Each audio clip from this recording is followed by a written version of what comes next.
Hello there, welcome to the Saroy channel wherever you are in the world, and so much love to each and every one of you. How are you doing? I do hope you're doing remarkably well. I'm doing great, thank you very much, and I'm so delighted you've joined me for part 2 of our story. So before we continue, don't forget to subscribe to the channel, click the notification bell and the thumbs up, and let's continue with part 2 of our story. I was not sure what the pool house would be like. I wasn't expecting anything special, of course, but anything had to be better than living in my car. As my grandmother always used to say, beggars cannot afford to be choosers. Finding my way to the address Mr. Crouch had given me was much more precarious than I imagined it would be, because my GPS kept annoyingly losing signal, as if it was getting some kind of macabre pleasure out of toying with me. It did make me wonder what it must have been like in the days of old, when you had to find a location by using a map. I found myself driving down a squiggle of ancient-looking roads that seemed well off the beaten track, if you ask me. One looked much like another, and trees fringed the borders of the roads. So I rather felt that I was looking for a needle in a haystack, so to speak. How the hell was I ever going to find this place? If things carried on this way, I might well end up sleeping in my car after all. I sighed with relief when my frustration was eased by the presence of a young teenager riding his bike down the country road. Maybe he could help me, I thought. I hooted and the young man stopped on his bicycle. He looked briefly over his shoulder at me, with a frown creasing his forehead. I suspect he probably was wondering how anyone could be so rude as to hoot at him, but I needed to get his attention. I stopped my car in the middle of the road, as I hadn't seen any traffic for miles. I began to wave at the young man furiously, hoping to get his attention, and that he could see me through my dusty windscreen window, which thankfully he appeared to have done. To my relief, his face burst into a warm, friendly smile. He gave me a thumbs up, a nod, and promptly cycled over to my car. He dismounted from his bicycle and casually placed it up against the trunk of a tree. He walked over to my car. I wound down my driver's side window to talk to him. The handsome teenager looked as if he was under 6 foot tall. He was very lean and wearing an open red plaid jacket over a white t-shirt and a pair of blue denim jeans that were definitely more on the trendy side. At a fleeting guess, I would have put him at about 18 years old, but he could have been older by a couple of years. He gave me a goofy grin and said, "Don't tell me you're lost, ma'am. Your GPS has abandoned signal. You don't know where the hell you are going, and more to the point, where you are. It can be confusing around these parts, if you don't know the area well. And don't take this the wrong way, ma'am, but I can tell you're not from around here. You're too tense to be a local. People around here tend to be very relaxed." "Yes, you're right on all counts. How do you know all this?" I asked. "As it happens, my GPS is not behaving itself very nicely. It's giving me a hard time. I can't possibly get a connection, no matter how hard I try. And yes, I admit I'm hopelessly lost. Everything around here looks exactly the same, and for all I know, I could have been driving around in circles, up and down the same roads again and again. Everything is so badly marked." The young teenager nodded. "I thought as much," he said, shrugging his shoulders nonchalantly. "Lots of visitors to the area get hopelessly lost around here. You won't be the first, nor will you be the last. Let's just say there's something rather mysterious about this area. It's rather like the Bermuda Triangle. Things happen around here, you see. Bizarre things. People have gone missing for centuries in these parts, without any plausible rhyme or reason. You often can't get a GPS signal very easily around here. It's also like that with our internet service. It drives me completely bonkers. I don't know what it is about this area, but it seems to invite the weird, the outlandish, and the peculiar, if you know what I mean." I didn't know what he meant, but I nodded and smiled at him rather lamely. My only concern was to find Red Vine Manor, and by the looks of things, this teenager would likely know where this obscure place actually was. "So where did you need to go, ma'am?" he said, as if reading my mind. "I've got a very good sense of direction, you know. I've lived in these parts all my life, so I can navigate my way around here practically blindfolded. Not that I would, of course," he said with a chuckle, as if enjoying his own sense of humour. "Are you being serious? How could you possibly know the wood from the trees around here? I would get hopelessly confused." "No, I don't get confused by anything around here, ma'am," he said, pulling out a box of cigarettes from the top pocket of his red plaid jacket and offering me one. "No, thanks.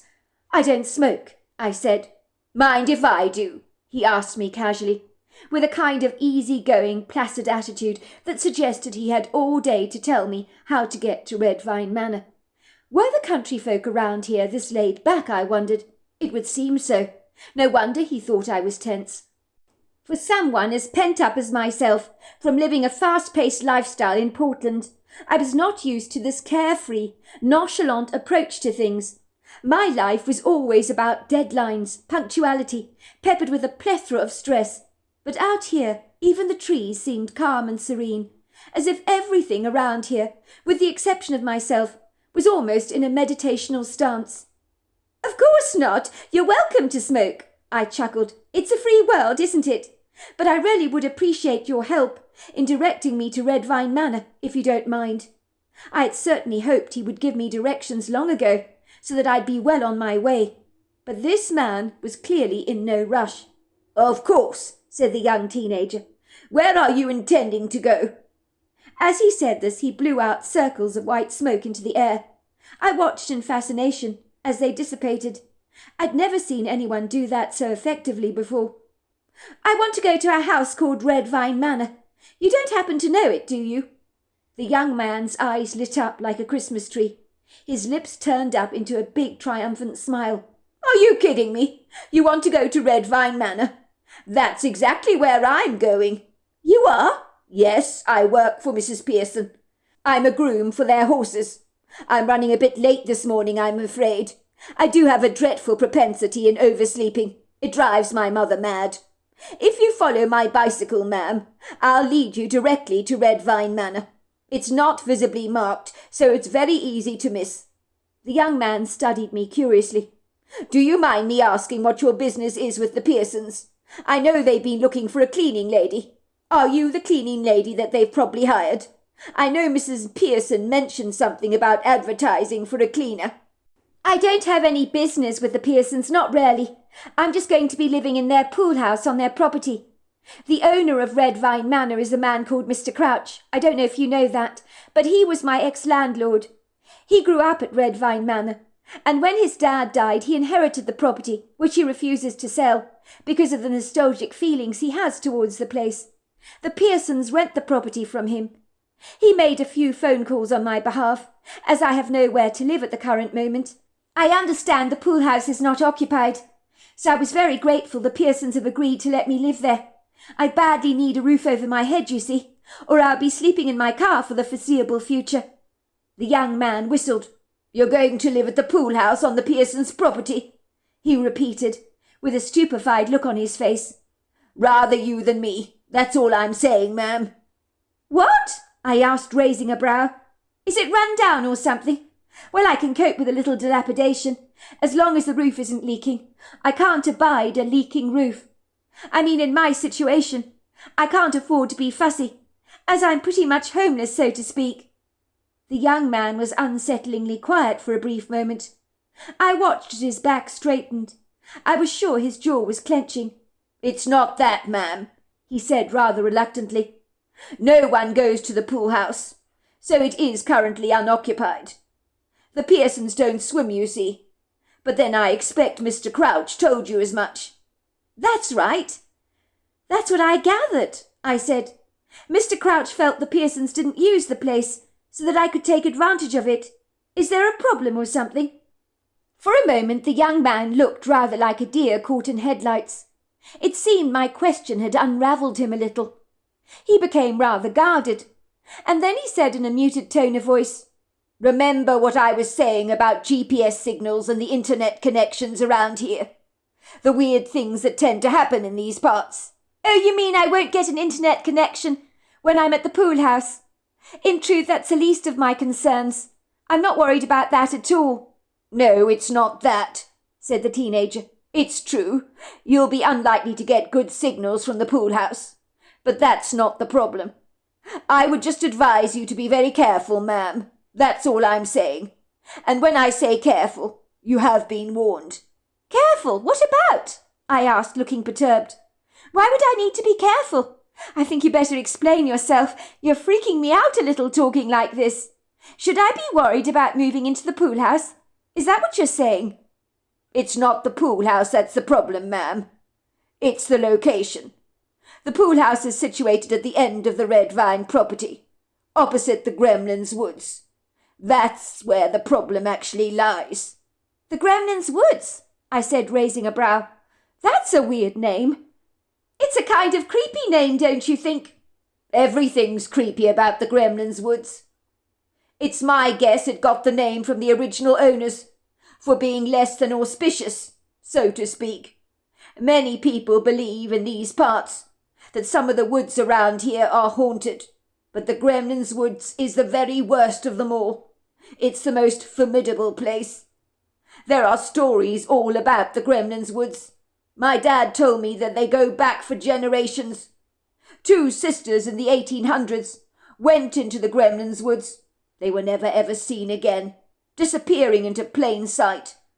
But some people have claimed to see their ghost wandering around these parts. One man in a pickup truck lifted up 2 sisters, whom he described as wearing old-fashioned dresses. They told him they wanted to go to town, but when he turned around to address them, they had all but vanished. I mean, how do you explain something like that, ma'am? Now that's what I call creepy.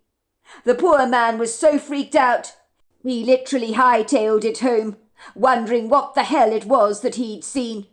He never quite got over the experience, you know. My father was the one to warn me to be very, very careful and not to venture anywhere near the Gremlin's Woods. There are things in there, ma'am, that are not of this world, if you know what I mean. My father was asked to chop down some trees in the Gremlin's Woods for Mr. Crouch's father, and something really, really scary happened to him, which he refused to talk about. He's never told us what happened to him. But the place is bad, ma'am, really bad.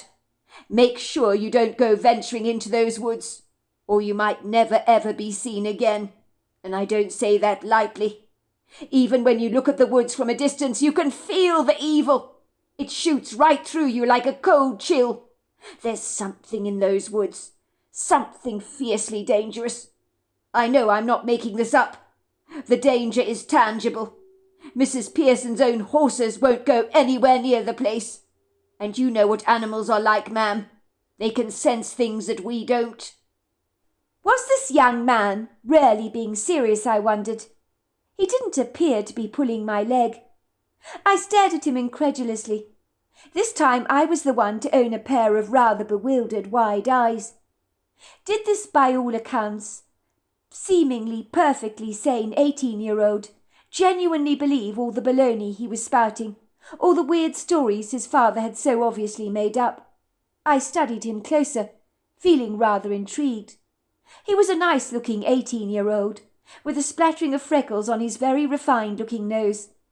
He had very sincere eyes that were a rather intriguing colour, like that of dirty ice with glimmers of blue in them.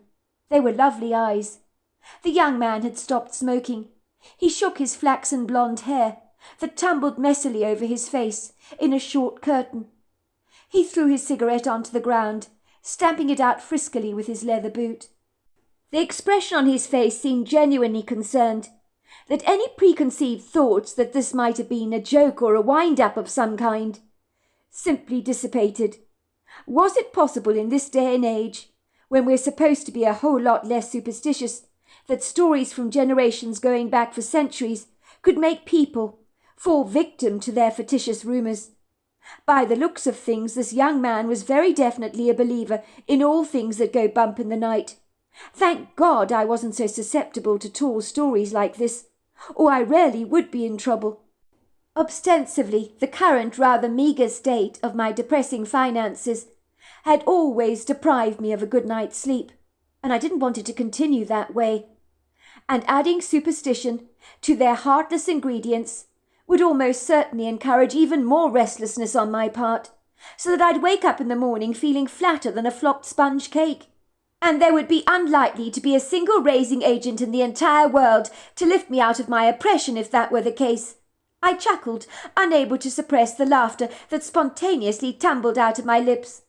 The one thing I'd never been a single day in my life was remotely superstitious, and as for believing in haunted places, please credit with me with some intelligence. The idea was completely ridiculous. Everybody knew once you were dead, you were dead. Ghosts and that kind of thing were just legends. People's desire to believe we come back after we die to haunt the living.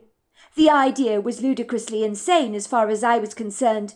"You're laughing at me, ma'am," said the young man, looking affronted. "You find this funny, don't you? You don't believe a word I've told you." "The name is Madison. I'm sorry, I didn't mean to be rude. It's just hard for me to swallow what you're saying. It's just I don't believe in that kind of stuff, but it doesn't mean it's not true," I said hastily, trying to appease the young man. "It's just, I know you believe these Gremlins woods are, sinister and rather creepy. But could it not just be your imagination playing tricks on you, making you believe something's there when it's not really there at all?" "You don't believe me, ma'am. That's blindingly obvious," said the teenager, raising a brow. "I'm not surprised, really. Townsfolk such as yourself never believe in this kind of stuff. They're so caught up in living in a concrete jungle. They're removed from the real world. I knew one lad from a town. He came to stay with us. He practically jumped out of his skin when he saw a centipede rolling across the grass. He'd never seen such a thing a day in his life. That was how far removed from nature he was. It shocked me, it did. I think city folk only believe what they see with their naked eyes. And you're the same, I suspect. And I don't mean that unkindly." "It's not that," I said defensively. "If you must know, I went on a haunted bus trip once with a friend of mine. With an open mind, of course. She was really into that kind of thing. I hasten to say we saw absolutely nothing. We were given dowsing rods, we visited a cemetery, a few haunted locations. My friend returned home bitterly disappointed that she hadn't seen a single thing. I returned home more certain that these things do not exist at all. That's why we never saw anything." "It's easy for you to say, ma'am, when you don't know what you're talking about. I was like you once, very cynical. I was pretty dismissive about my dad's account, even though my dad would not know how to lie. Things changed significantly for me when I started cleaning the Pearson swimming pool on the property, opposite the pool house, because as you would expect, with any pool house, you overlook a pool. Anyway, the Gremlins woods fringe the borders of the swimming pool area, rather like a sizable hedge. They're hideously overgrown, I'm afraid, because no one ever wants to go in there to thin them out, and the Pearsons stay far away from the place. Let's just say I never physically saw anything, ma'am. But when I was removing leaves from the swimming pool's surface, I heard strange things coming from those woods. Strange noises. I knew something was in there watching me. Every time I went and cleaned the pool, I got the same ominous feeling. Something is in those woods, ma'am, and whatever it is not good. In fact, it's very, very evil. You can ask the Pearsons yourself, if you like, about the strange screaming they sometimes hear at night coming from the woods. The sounds are terrifying. It sounds like a woman being murdered. I'm telling you, ma'am, the Gremlins woods are haunted. I never dare go near them if I can possibly help it. It doesn't help that they're hideously overgrown, as I keep saying. So you can get your foot snagged by all manner of vegetation, creeping vines, knotted roots, that kind of thing. So you think something was watching you from the woods while you were cleaning leaves and stuff from the pool? Is that what you're saying? I asked. I don't think someone was watching me, ma'am. I absolutely know it. Sometimes, ma'am, you know when you're being watched. There is no worse feeling in the world, let me tell you, because you're powerless to do anything about it. But when I say I was watched, I know I was being watched. How do you know someone homeless isn't living in the woods? Keeping his beady eyes on you, perhaps. It's always a possibility, I said. I mean, you hear of homeless people living by the creek in the woods, hitching a tent, washing their clothes by a nearby stream. I used to hike a lot and saw that kind of stuff regularly. Once I saw a king-size mattress in the woods. Someone was clearly sleeping in it. It was really sad. I very much doubt that there is a homeless man living in the woods, ma'am. If you're homeless, I don't think you'd want to sleep in the Gremlins' woods. If you were paid $1 million to do so. I know I wouldn't. Neither would my father. If you don't believe me about the woods, you can go and visit my father. He'll tell you all you need to know about them. But don't tell him you caught me smoking. He'll have my guts for garters, and I'm not kidding either, which is a bit hypocritical because he smokes himself. But he has no faith in the commercial brands like Marlboro, which is what I smoke. Anyway, getting back to the Gremlins' woods. Frightening things go on in there, ma'am. So make sure you never go in there, he said, his eyes widening. I'm warning you, ma'am.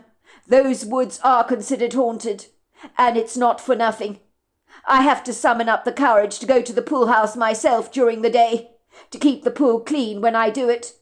I'm just saying you need to have your wits about you, ma'am. And whatever you do, don't leave the pool house during the night, no matter what. Just stay in the pool house until the morning. That's the best advice I can offer you. Well, thank you, young man, for all the advice. Sorry I didn't ask your name. How rude of me. My name's Huck, ma'am. Short for Huckleberry. My father's name is Golly. His parents called him Goliath when he was born, after that horrible giant that was slayed by King David in the Bible. They called him that because he was a big, big baby, but he hated being teased at school because of his name. So since then he shortened it to Golly. I see. And what is your surname, then? Dressler. And you, ma'am? What's your name? You did say Madison, is that right? Yes, Madison. Madison McNally. Sounds Scottish, ma'am. That's right. My father was originally from Scotland. Cool, said Huck. I've always wanted to go to Scotland. So let's get moving, shall we, Madison? I'll show you the way to Red Vine Manor. Just follow me on the bike, will you? If I stand here, I'll talk all day, and Mrs. Pearson will wonder what has become of me. The good news is the manor is not far from here, but if you don't know it's there, you will surely miss it. The path through the trees is very ambiguous. Well, I do need to go to the manor itself to pick up the key from Mrs. Pearson, I told him. That's what I was told to do by Mr. Crouch. Just follow me. I'll take you straight to the manor house. I'm going there myself anyway, said Huck, gathering up his bike and cycling ahead of me down the road. I reduced my speed to a snail's pace to follow him. Thank God I'd bumped into the teenager, or I really would be lost by now. But what he had revealed to me left me with a rather disjointed, disquieted feeling. Could it really be that the Gremlins' woods were as bad as he described them to be? And the pool house overlooked the legendary woods. And that was where I was going to stay for the long term. I had sensed a genuine fear in Huck's eyes at the very mention of the formidable place. He really seemed to believe there was something dangerous lurking among the trees in the Gremlins' woods. There was no doubt. Huck was right. Country folk were very different to city folk. I may have grown up in the countryside with Granny Doris, but people in those parts were not as superstitious as they were around here, if Huck was anything to go by. If Granny Doris had heard what Huck had just told me, she'd have taken it with a pinch of salt, and laughed out loud about how ridiculous it all was. I would be wise to do the same, but there was something about what he'd said to me that really left me feeling very perturbed. Huck was right. I would have easily missed the driveway that led through the trees. It was so obscure, I barely noticed it at all, and there was no signpost that was clearly marked Red Vine Manor, visible from the road. How was anybody ever expected to find this place? Unless they were superhuman, of course, and had a GPS that miraculously worked and received connection. My car steadily came to a fork in the road, with two signs, one with an arrow pointing straight ahead to Red Vine Manor House, and another to Red Vine Pool House. I continued to drive up the main road, which led to the beautiful manor house. A stunning red brick 2-story Georgian-looking affair that looked as grand as it probably would have been back in its day. I've always found red brick mansions have a long shelf life.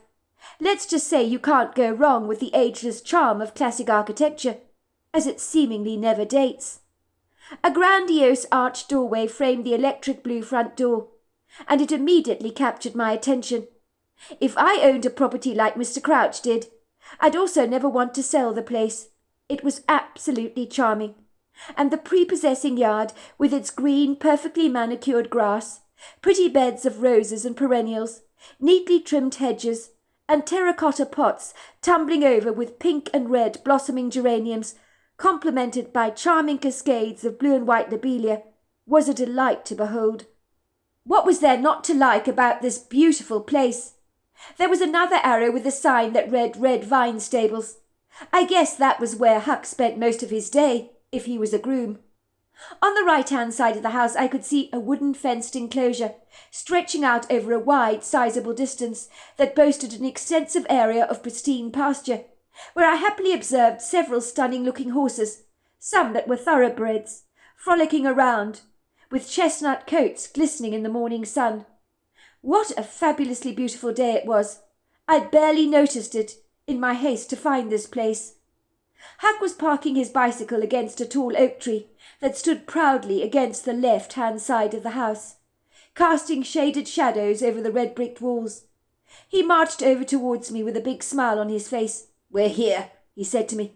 "Did I not tell you finding this place wouldn't be easy? You can barely notice it from the road." I leaned out of my car window and grinned. "Thanks, Huck. I really appreciate your help. If it weren't for you, I'd still be driving around in circles." "No problem," he said. "Glad to have been able to help." My car was squatting like a big fat black rose beetle on the driveway, but before I could get out of it, the electric blue front door flung open, and a woman sporting a pair of jodhpurs and leather riding boots came trotting out of the house. Her short blonde cropped hair framed her attractive-looking face. There was a scant feathering of fine lines around her blue eyes that gave her age away. When she saw me, her face broke out into a warm smile of near-perfect white teeth. She stretched out a hand to me. I shook her hand, which was surprisingly firm, and returned the smile, although mine was a lot more reticent. "I've been expecting you," she said. "You must be Madison. Ivan Crouch has told me all about you. I understand you desire to live in our pool house, and it's our pleasure to invite you to stay here. A friend of Ivan's is always a friend of ours, and you are so welcome. My husband Monty went to school with Ivan, you know, in this very area, so they've known each other for many years. Ivan was my husband's best man at our wedding, years ago, so we go back a long way, you know." Before I could answer, Huck piped, "You might be interested in giving Madison the cleaning job, Mrs. Pearson. She says she's strapped for cash and is looking for work." "Is that right?" said Mrs. Pearson. "Goodness gracious me, and to think I nearly advertised for a cleaner when I was in town the other day. Are you really interested in the job?" she asked me, skimming her eyes curiously over me. "I will pay very well. Anyone interested in cleaning deserves to be paid well as far as I'm concerned. It's not a job for the faint-hearted, let me tell you, especially not in my house, as I'm inclined to be a little slapdash about my housekeeping, and I dare say Monty would appreciate returning to the house looking a little ordered for a welcome change.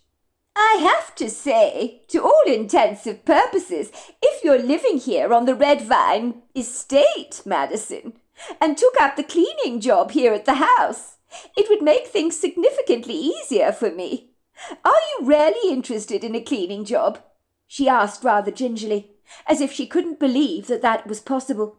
"Yes, I am," I said. "I can't profess to be the best cleaner in the world, but I'll do my best. But the money will come in handy. So if you're offering, I'm seriously interested. I was going to look for a waitressing job in town, but I'd be happy to clean instead. A job is a job, as they say." Mrs. Pearson chuckled happily. "I'm sure I will pay you a lot better, Madison, than a waitressing job would.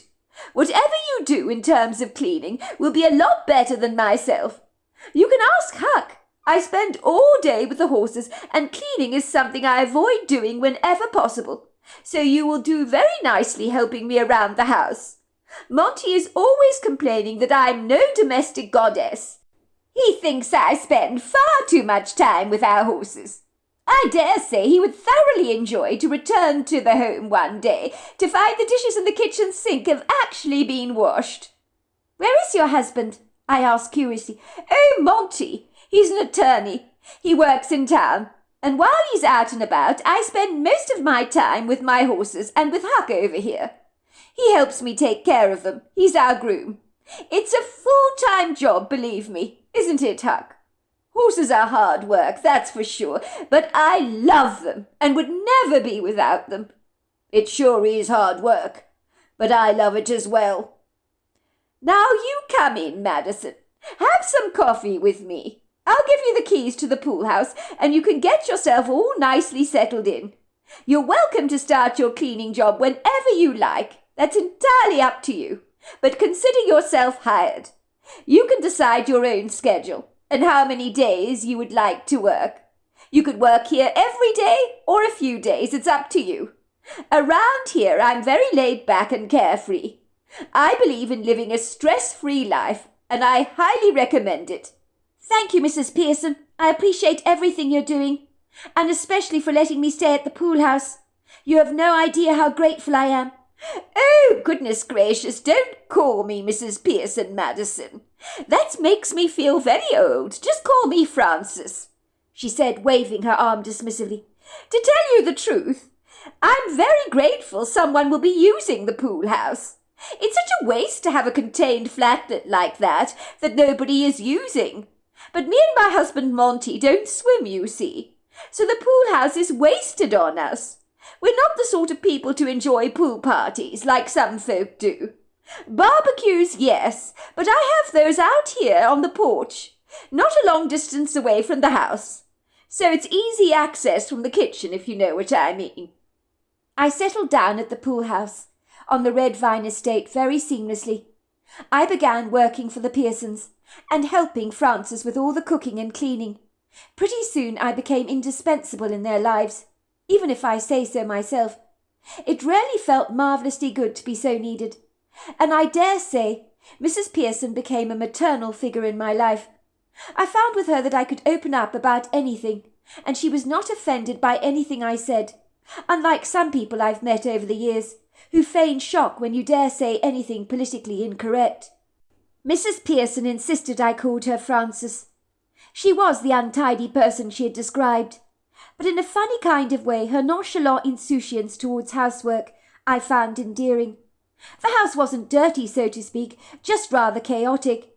She'd leave stuff lying all over the place, coats slung haphazardly over chairs, shoes lying awkwardly in the hallway, to trip people up if they didn't watch where they were going.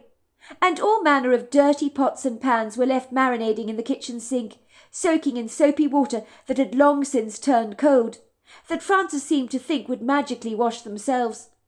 I rather suspected that poor Monty took over some of those household chores when he returned home from the office. It was no wonder they were looking for a cleaner, and I was glad to fulfil the role. Frances lived and breathed horses, devoting so much time and attention out of doors, where she spent the mainstay of her day, cleaning the stables, feeding and riding the horses with Huck. And she wasn't wrong. It really was a full-time job. I noticed when she came back into the house after days spent with the horses, her cheeks were always rosily flushed. Her silver blue eyes would sparkle with contentment. She looked the perfect picture of someone who found her calling in life, and I envied her for that. Would I ever look as happy as she did if I enrolled in a fine arts degree? I wasn't sure I would. I really enjoyed working for the Pearsons. Frances made me feel so warmly welcome, and for the first time in a long time I really felt as if I belonged in a family, as Mrs. Pearson treated me like the daughter she had never had. She told me she had 3 sons, all living in Boston. She'd never had a daughter, which was something she'd always regretted. I always wanted a baby girl, but it just wasn't to be.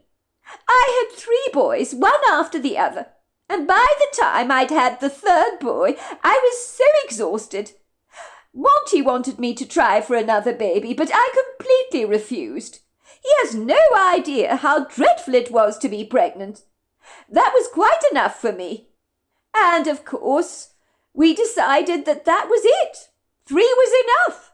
On top of it all my sons studied law at university. They've taken after their father in that regard. They have no interest in horses like I do, which is a dreadful shame. I'm just glad that Huck adores horses. So having you and Huck around here at Red Vine Manor is such a delight.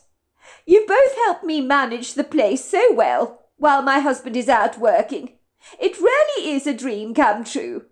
Thanks to your magical touch, Madison, the house is shining like a new pin. And I'm grateful for that. But better still, it is nice to have life around the place again. You wouldn't believe how desperately lonely it was for me when my children went off to Boston University. And now, of course, they live in Boston. The place felt dead for a long time without them around. But with you and Huck and the horses on the premises, everything has come back to life again. And then again, it's just so nice to know that the pool house itself is occupied. I hope you can make use of the pool, Madison, when the weather gets seasonably warmer. You do swim, don't you? Yes, I swim. I love swimming as it happens. I can't wait to start using the pool. You love swimming, said Frances, throwing her hands up in the air in delight. Oh, I am so pleased to hear that, she cooed. So pleased indeed. I get Huck to clean the pool out regularly, you know. Sometimes I think he was doing all that work for nothing. Now you come along and are going to make use of the pool. That is great news. Monty was thinking we should turn the pool into a pond, as it would be so much more manageable. But then I'm not sure Mr. Crouch would be agreeable to that.